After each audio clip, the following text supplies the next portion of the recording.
labbaik Allahumma labbaik. Makruh menguatkan suara sehingga didengar oleh lelaki. Cukuplah bagi dia. Memang suara perempuan merdu, tapi tak payahlah, cukuplah. Dan seterusnya, masuk tawaf, masuk Mekah. Tak ada masuk Mekah lu. Masuk Mekah. Kemudian kita masuk Mekah. Bila masuk Mekah nanti, dia ada doa. Bila masuk tanah haram nanti, kita ada doa. Bawalah buku, mana-mana buku, masuk tanah haram. Bila kita masuk tanah haram, kita baca doa. Adapun umrah ni dia tak banyak larangan. Pantang larang ni kita insya-Allah kita boleh jaga. Insya-Allah. Jangan suami isteri duduk bersama dahlah. Sama Jeffrey. Kalau dia boleh jaga, insya-Allah boleh jaga. Tapi saya pernah juga dengan arwah Samihat dulu ada pasangan suami isteri ni, dia tanya luar tu, dia telah melakukan persetubuhan. Orang kata pergilah terus umrah, dia duduk nantilah lepas subuh besok. Lepas subuh kena unta. Cabaran berat kan. Orang suruh pergi. Kalau boleh, alhamdulillah. Kalau suami isteri, lebih baik pergi buat dulu tawaf, sa'i, habiskan umrah, baru balik. Kalau tak apalah ustaz, dia kata kami buat lepas subuh esok berdua, dia kata. Waktu sarapan tu dia tanya macam mana, unta bukan 10 rial, bukan 100 rial. Macam mana tu, bayarlah sendiri. Jaga pantang larang kalau satu bilik. Zaman arwah Ustaz Mihat dulu, saya pergi dengan arwah Ustaz Mihat.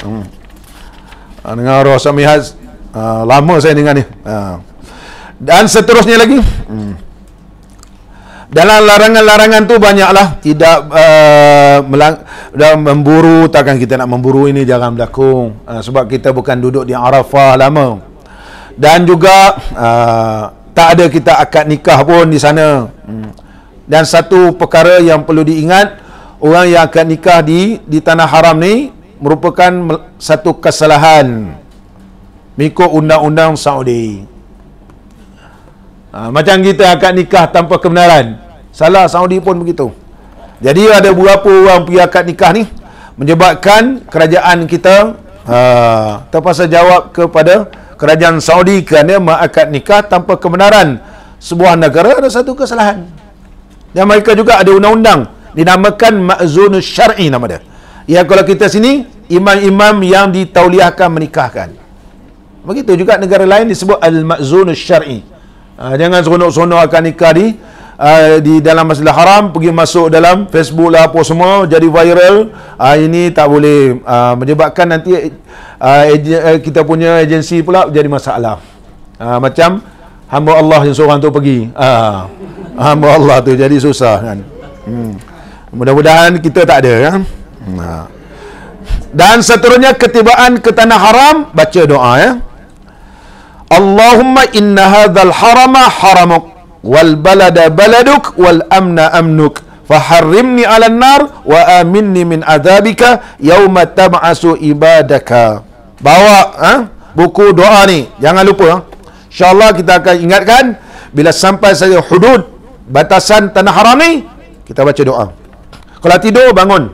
Sebab doanya, ya Allah, tanah haram ni tanah harammu, negeri ni negerimu, keamanan ni keamananmu, maka haramlah aku daripada api nerakamu dan amanlah aku pada hari hamba-hambamu dibangkitkan di padang mahsyar.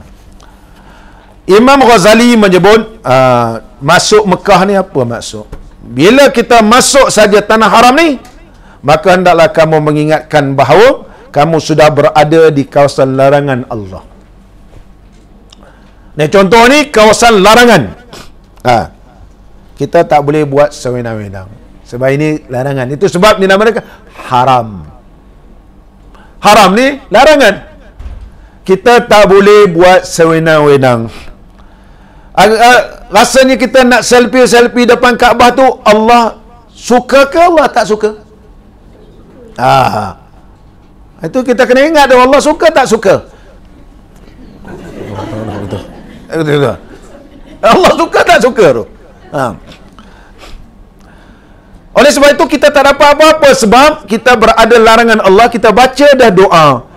Innal harama haramuk. Ini kawasan laranganmu ya Allah. Kena jaga. Itu sebab kita baca doa ni, nak ingatkan ini kawasan larangan. Jangan buat sewenang-wenang, sebab itu kawasan larangan. Maka Imam Ghazali menyebut, hendaklah kamu ingat sekarang kamu berada di kawasan larangan Allah. Dan mohonlah keamanan. Dan harapkan dari Allah Ta'ala supaya kamu aman ketika masuk tanah suci ini daripada seksaan Allah. Dan takutkanlah bahawa kamu tidak tergolong di kalangan orang yang hampir kepada Allah. Takut gitu. Nanti takut tak mendapat orang yang dihampirkan oleh Allah. Kita harap supaya Allah golongkan kita orang yang mendapat rahmat, keampunan, dan dipilih kita semakin hampir kepadanya. Oleh sebab itu kita baca doa ni. Contohnya kita duduk jauh, mari duduk depan. Ustaz syukrikan aku, dia kata. Nama dia. Kalau YB bercakap, jauh apa? Duduk sini. Duduk sini. Punya seronoknya. Dia kata YB, lepas ni selfie dengan YB. Gitu. Bagaimana kita dengan Allah? Kata Imam Ghazali, apabila kita jaga adab ni, maka Allah hampirkan kita di hadratnya. Segala permintaan kita semua dimakbulkan oleh Allah. Oleh sebab itu, kena ingat bacaan ketika masuk tanah suci Mekah. Sama baik. Bacalah doa, dan doa ketika masuk kota Mekah pun baca. Biarlah kita macam budak-budak sekolah pun tak apalah, baca Allahumma ja'alni biha qarara warzuqni fiha rizqan halala. Jangan malu. Ibadat di sana jangan baca dia. Sebab ibadat tidak ada malu-malu, kita baca. Makcik ke pakcik, abang-abang semua baca Allahumma ja'alni biha qarara warzuqni fiha rizqan halala rabbana atina fid dunya hasanah wa fil akhirati hasanah wa qina adzaban nar Allahumma innal balada baladuk wal baita baituk jitu, aku datang atlubu rahmataka. Aku datang ni bukan apa ya Allah, mengharapkan rahmatmu je. Mengharapkan rahmatmu. Aku datang ya Allah mengharapkan redamu.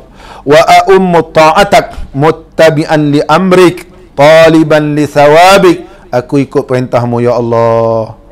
Aku mengharapkan pahalamu ya Allah. Radiyan bi qadarik, redha dengan takdirmu ya Allah. Musalliman li amrik, segalanya aku serah padamu ya Allah. Nampak ni, baca doa masuk Mekah. Masuk Mekah baca. Kalau boleh jangan tinggal. Kalau kita tertinggal satu, bukan boleh patah balik.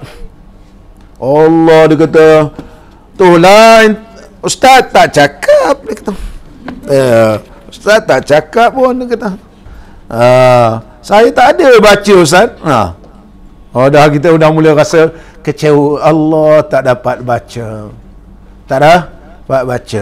Bacalah. Belilah buku panduan baca ni. Jangan kita tertinggal apa-apa doa. Tempat inilah tempat doa. Kemudian ketika melangkah masuk Masjidil Haram, Allahumma antas salam wa minkas salam fahayyina rabbana bis salam wa adkhilnal jannata daras salam. Walaupun kita tak tahu dah mana pintu babus salam ni, tak nampak dah. Tak tahu, yang nampak pintu Kings Abdul Aziz tu yang nampak. Pintu umrah nampak. Yang lain babus salam kita baca dulu zaman dahulu ada pintu Bani Syaibah. Daripada King itu, daripada nama Abdul Aziz tu kita turun, dia ada pintu babus salam depan tu. Daripada pintu babus salam kita turun, ada nama dia pintu Bani Syaibah. Sekarang tak ada. Tak ada lah. Dulu-dulu ada lah. Dulu-dulu ada. Ini juga sunat membaca doa di pintu Bani Syaibah. Sekarang tak ada. Sekarang tak ada. Tapi tentang pintu babus salam, kita bacalah doa ni. Minta supaya Allah sejahtera kita. Salam, salam, salam, semua sejahtera. Diri kita sejahtera, semua orang sejahtera. Kita minta sejahterakan. Dan masuklah aku dalam syurga Darussalam. Seterusnya, bila saja melihat Kaabah, bacalah takbir, tak ada dah talbiyah. Nampak Kaabah, hilang dah talbiyah. Hanya menyebut Allahu Akbar, Allahu Akbar, Allahu Akbar. Dan kita baca doa ketika melihat Kaabah. Dia ada doa melihat Kaabah. Nah, bila melihat sahaja Kaabah ini, apa yang perlu ada? Ni doa, kita baca doa. Doa ni panjang. Pegang di buku ni, baca doa. La ilaha illallah wahdah la syarika lah, lahul mulku wa lahul hamdu wa huwa ala kulli syai'in qadir. A'udzu birabbil baiti minal kufri wal faqri wa min adzabil qabri wa dhiqis sadri wa sallallahu ala sayyidina Muhammad wa ala alihi wa sahbihi wa sallam. Allahumma zid, ya Allah tambahkanlah baitaka hadza tashrifan wa takriman wa ta'ziman. Ya Allah tambahkanlah dengan rumah engkau ni, ya Allah, mana muliakanlah dan besarkanlah ya di kalangan mereka yang mengerjakan ibadat haji, yang mengerjakan ibadat umrah, iaitu kedudukan yang tinggi dan berkebajikan di sisimu, ya Allah.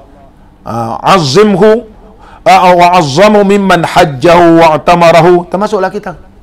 Tashrifan wa takriman wa ta'ziman wa mahabatan wa rif'atan wa birran. Itu doa. Apa hikmah dia?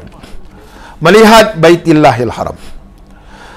Pandangan kamu ke Baitillahil Haram, hendaklah kamu hadirkan dalam diri kamu kebesaran Tuhan Baitillah ini, itu Allah. Iaitu kamu melihatkan kepada Rabbul Bait, Allah. Kamu muliakan, tashrifan, memuliakan Baitillah, terpandang kepada yang menjadikan kita semua ni, iaitu Rabbul Bait, ialah Allah, mengagungkannya dan mengharapkan Allah rezekikan kamu dapat melihat wajah Allah di dalam syurga sebagaimana dapat melihat begitu jelas Kaabah. Begitu. Oleh sebab itu Imam Ghazali menyebut warju an yarzuqakallahu an-nazara ila wajhihil karim kama yarzuquka an-nazara ila baitihil azim. Sebagaimana Allah rezekikan dapat tengok Kaabah. Jangan tengok Kaabah, tak adalah besar. Ada orang yang kata tak besar, saya agak besar. Begitu. Ya Allah, dia tak ada rasa ta'ziman. Pandang kepada Kaabah, terpandang kepada Rabbul Bait, kepada Allah. Terpandang kepada Kaabah, jelas begitu. Maka minta ke Allah Ta'ala, ya Allah, rezekikan aku dapat melihat wajahmu yang mulia dalam syurga sebagaimana kau telah rezekikan kepadaku dapat melihat Kaabah ini dengan jelas, ya Allah. Menitis air mata. Menitis air mata. Ini rahsia. Di sebalik tengok Kaabah bukan setakat baca doa, tapi ada harapan kita. Allahu Akbar. Nanti bila tengok lagi pun rasa begitu. Bila pandang lagi terasa. Bila dapat tengok wajah Allah ni, dah tentu dapat masuk syurga. Sama lagi. Dan bersyukurlah kepada Allah Subhanahu wa Ta'ala kerana telah menyampaikan kamu. Bukan semua orang dapat tengok Kaabah. Bukan semua orang boleh dapat sampai ke Baitillahil Haram. Bukan semua. Maka bersyukurlah kamu kerana kamu telah direzekikan oleh Allah sebagai tetamu Allah dapat melihat Ka'batul Musyarrafah. Dan ingatlah bahawa sesungguhnya kamu besok pada hari kiamat dibangkitkan bersama dengan orang-orang yang lain, makhluk yang lain, dan Allah Subhanahu wa Ta'ala mengizinkan kamu. Kita ada begitu. Sebagaimana Allah izinkan sekarang nampak Baitillahil Haram. Begitu juga kita minta Allah izinkan kita besok di akhirat sebagai izinkan kita tengok Baitillahil Haram di dalam syurga Allah. Dan jangan kamu lalai, lupa daripada mengingatkan perkara akhirat sebagaimana yang telah kamu lihat, kerana sesungguhnya semua keadaan yang berlaku ketika haji umrah itu adalah petanda dan juga alamat keadaan huru-hara di akhirat nanti. Ada orang, kalau pergi, ada orang tengah kita tawaf, dia lintas kita. Kita tengah semayang, dia bilang tegas kita, lalu dia tolak-tolak kita. Ada melawan arus, ada sana, macam-macam. Macam-macam kita lihat keadaan yang pelik-pelik. Itu mengingatkan tentang akhirat. Ketika kamu berada di kawasan Kaabah, jangan lupa dan jangan sampai tertinggal ataupun terlepas daripada mengingatkan keadaan di alam akhirat. Ini disebut oleh Imam Ghazali. Saya petik pandangan Imam Ghazali dalam kitab Rahsia Haji dan Umrah. Tawaf bil bait. Tawaf tadi. Tawaf pada bahasa ini dalil firman Allah Ta'ala dalam surah wa tawafu bil baitil atiq, dan hendaklah mereka itu tawaf Baitul Haram yang tua sejarahnya. Baitul Haram ni adalah setentang dengan Baitul Ma'mur. Baitul Ma'mur, wahai para malaikatku, binalah satu rumah di bumiku yang setentang dengan Baitul Ma'mur, dan Baitul Ma'mur setentang dengan setentang dengan Arasy Allah. Mana Arasy Allah kita tak tahu, hanya kita beriman begitu. Sekiranya sebiji telur dijatuhkan daripada Baitul Ma'mur, tempat para malaikat sekarang ni, maka nescaya jatuhlah ia di atas Kaabah macam tu. Tapi ini semua alam ghaib, kita tak nampak kan. Bermakna bila kita tawaf ni seperti tawannya para malaikat di Arasy Allah. Di Arasy Allah. Bila kita tawaf ni, Kaabah ni tidak akan sunyi. Walaupun Arab Saudi larang orang tak masuk, dia tidak akan sunyi. Kalau sunyi ni, maknanya nak kiamat. Sama ada jin, malaikat akan diutuskan oleh Allah tawaf Baitul Haram. Baitul Haram mesti sepanjang masa ada orang tawaf. Tengah matahari terik, kita tengok, tahan dia orang ni tawaf ya. Tengah bulan 5, panas. Dia orang ni orang ke tak orang kan?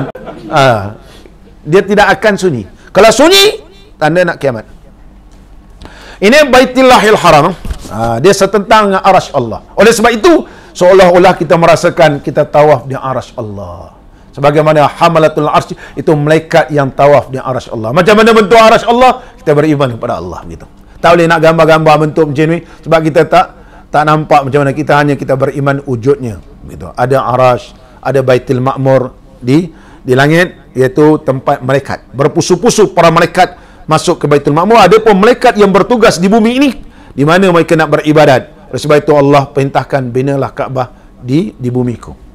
Itu tawaf di Baitul Haram. Sebab itu Mekah ni dia banyak nama. Tu kalau ada sesi lain saya akan huraikan, mungkin kita masa di sana saya akan ceritakan nama-nama Mekah, nama-nama Mekah.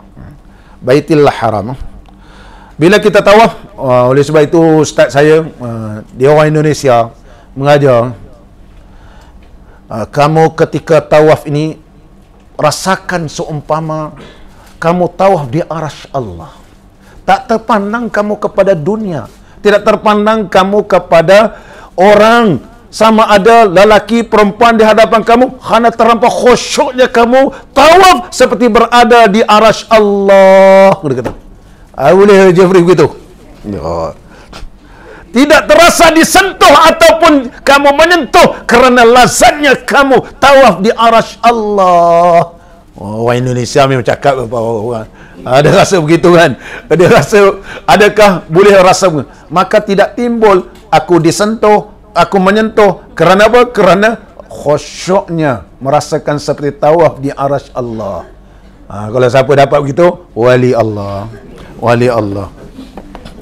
Wali Allah. Tawaf di Baitul Haram. Mana tadi tawaf? Jadi tawaf ni macam mana? Kalau kita umrah ni terus tawaf umrah. Tapi kalau haji, dia ada tawaf kudum bagi mereka yang melakukan haji ifrad. Adapun kalau dia haji tamattu, tetap tawaf umrah.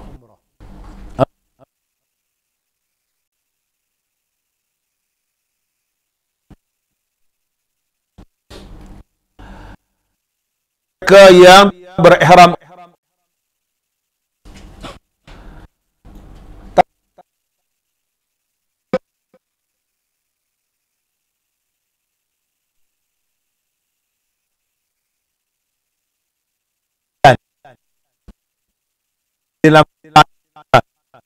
rambut dia Maggie.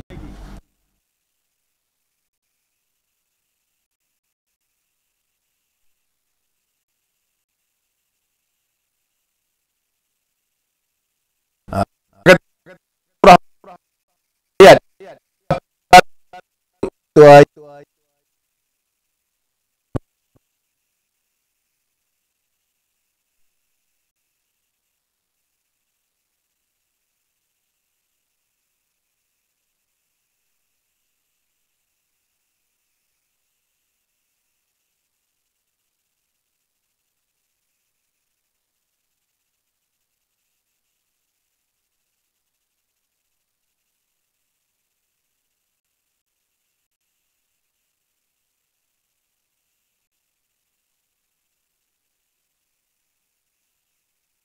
Ini solat.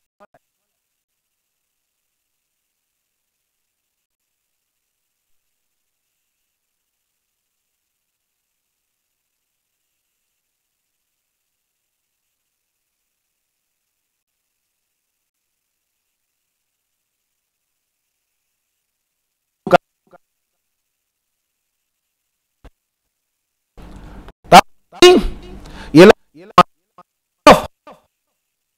termasuk hati. Tawaf hati biar dia Tuhan. Tawaf hati kita ni tawaf di hadar. Kan begitu, tak ada yang lain kita pandang, hanya Allah, hanya Allah. Dan sesungguhnya bagi orang yang tawaf ini, hendaklah ia memandangkan kepada alam malakut. Alam malakut, alam bila hanya kita pandang Allah. Itu sebab kita baca doa pusingan pertama, pusingan kedua, pusingan ketiga, dan kita Baitillah Haram. Ini semua adalah beriman kepada benda yang gaib. Bila beriman kepada benda yang gaib, maka Allah membukakan pintu rahmatnya. Bukan sekadar kita baca doa untuk pusingan pertama, pusingan kedua, tetapi kita mengharapkan supaya hati kita ini juga tawaf, sentiasa tawaf, sebagaimana tawannya para malaikat di Baitul Ma'mur. Di Baitul Ma'mur. Dan kemudian kita tengok bacaan-bacaan ketika tawaf. Bila kita nak tawaf, cara mengerjakan tawaf, berdiri di atas garisan yang setentang dengan Hajarul Aswad. Tengok dalam tu. Ada gambar tu.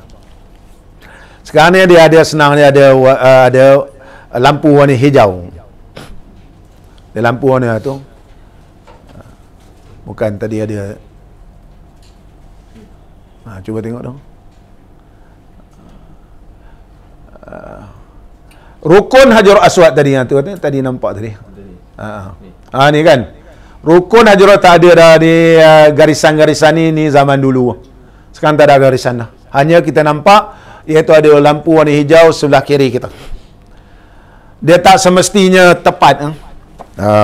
Jangan kita bila sampai begitu. Begitu. Udah tu kita terlepas pula. Dia yang penting tak semestinya. Ini ada warna hijau ni, ada warna hijau. Dia lebih kurang sama. Maka kita berniatlah pada awal pun tak apa. Jangan tak sampai situ kita berhenti, orang tolak kita, maka kita berniat selepas garisan ataupun melebihi ini, maka pusingan itu tidak diambil kira.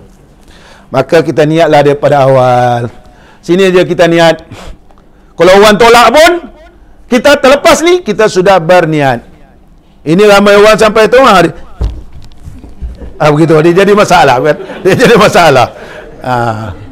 Jadi orang pusu-pusu terlepas. Berniatlah di belakang sedikit, kita berniat dalam hati. Kita cuba tengok niat. Lepas niatnya, tak payahlah panjang-panjang. Kalau orang ramai ni tak terikut Allahumma inni uridu tawafa baitikal haram, memang kena tolak lah. Niatnya saya dalam hati, sahaja aku tawaf ini Baitillahil Haram sebanyak 7 kali. Tawaf umrah kerana Allah Ta'ala. Tak payah uridu, niat je lah mati. Ni tawaf umrah 7 kali pusingan. Lillah. Itu paling mudah. Allah pandang pada hati. Allah pandang kepada hati.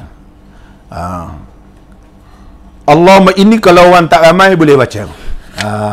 Ataupun dibaca ramai-ramai.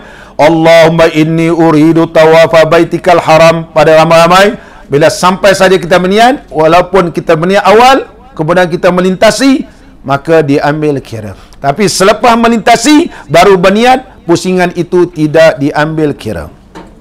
Tidak ambil kira. Kemudian istilam Hajarul Aswad.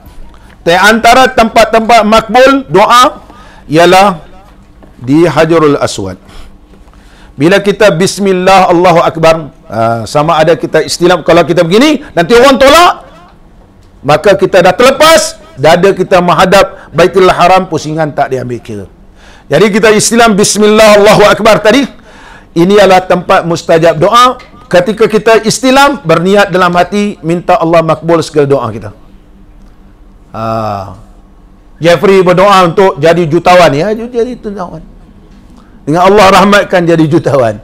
Orang yang lama kahwin tak apa anak, doakanlah insya-Allah. Waktu istilam ni, ketika itu diaminkan oleh para malaikat. Waktu istilam ni, itulah di antara tempat mustajab doa. Di mana tempat mustajab doa? Di tempat Hajarul Aswad waktu kita istilam. Oleh sebab itu, tempohnya begitu singkat. Singkat waktu, sampai sahaja begitu cepat. Kerana tempat itu tempat mustajab. Di antara tempat mustajab, di antara rukun Yamani nanti. Sehingga Hajar Aswad, bila kita tawaf, disitulah rasa paling cepat sampai. Tempat lain rasa jauh. Kita baca doa 2 kali kita ulang, baru sampai dekat tiang dia. Kita pusing pula lalu Hijr Ismail. Kita pusing lama nak sampai pada rukun Yamani. Tapi di antara rukun Yamani kepada Hajar Aswad, tahu-tahu Rabbana atina fid dunya hasanah. Dia rasa pendek sebab tempat mustajab doa. Bila tempat mustajab doa ni, dia memang kawasannya terlampau singkat. Waktunya begitu singkat. Siapa ambil peluang di situ, maka ramai para malaikat yang mengaminkan doa kita. Jadi kita pun tak tahu nak baca kalau banyak sangat niat. Tak sempat nak baca. Dibacakan ringkasan, Rabbana atina fid dunya hasanah. Dunia ni baik, mana rezeki dilimpahkan oleh Allah, keluarga dibahagiakan oleh Allah, direzekikan zuriat, dapat isteri yang salihah, suami yang saleh, anak yang saleh. Semua ni terangkum dalam Rabbana atina fid dunya hasanah wa fil akhirati hasanah. Di akhirat besok baik, dimasukkan ke dalam syurga, dipermudahkan hisab. Semua ni baik akhirat. Oleh sebab itu, dia terangkum dalam Rabbana atina fid dunya hasanah. Waktu Rabbana atina fid dunya hasanah tu, sebab waktu begitu singkat, disitulah pasang niat. Kalau ya Allah rezekilah aku dengan limpah, ya Allah, ya Allah, ya Allah, dah sampai Hajar Aswad dah. Tapi Rabbana atina fid dunya hasanah, terletik hati. Wa fil akhirati hasanah wa qina azabannar. Ya Aziz ya Ghaffar, semua sampai habis kita baca, Allah semua rangkum. Nanti buat pusingan yang kedua pun kita terniat begitu. Itu sebab doa di antara rukun Yamani dengan Hajar Aswad, doa dia pendek, tapi di dalam itulah kita kena niat. Kerana waktu itu adalah tempat yang paling mustajab. Kata Imam Hasan al-Basri, kerana di antara rukun Yamani kena Hajar Aswad ni bersetangan dengan pintu syurga Allah. Wallahu alam. Itu Imam Hasan al-Basri sebut. Di mana syurga Allah, kita beriman. Sebab itu dimensi yang berbeza. Oleh sebab itulah di situ dinamakan taman-taman syurga. Taman syurga. Dan seterusnya lagi. Istilam Hajarul Aswad. Setelah berniat, lakukanlah istilam. Bismillah Allahu Akbar. Iaitu lalu mengucup tapak tangan, kemudian diturunkan. Bismillah Allahu Akbar tadi, kita ini akan disaksikan. Sebab Hajarul Aswad ini disebut oleh Nabi sallallahu alaihi wasallam Al-Hajarul Aswad yaminullah. Hajarul Aswad ini iaitu kanannya Allah. Maknanya situ berkatnya. Diumpamakan seperti tangan kanan. Sebab apa nama ni yamin? Sebab nama dia berkat. Yamin dia yum. Siapa nama anak kamu? Aiman. Mana? Bawah beruntung. Berkat. Aimanu.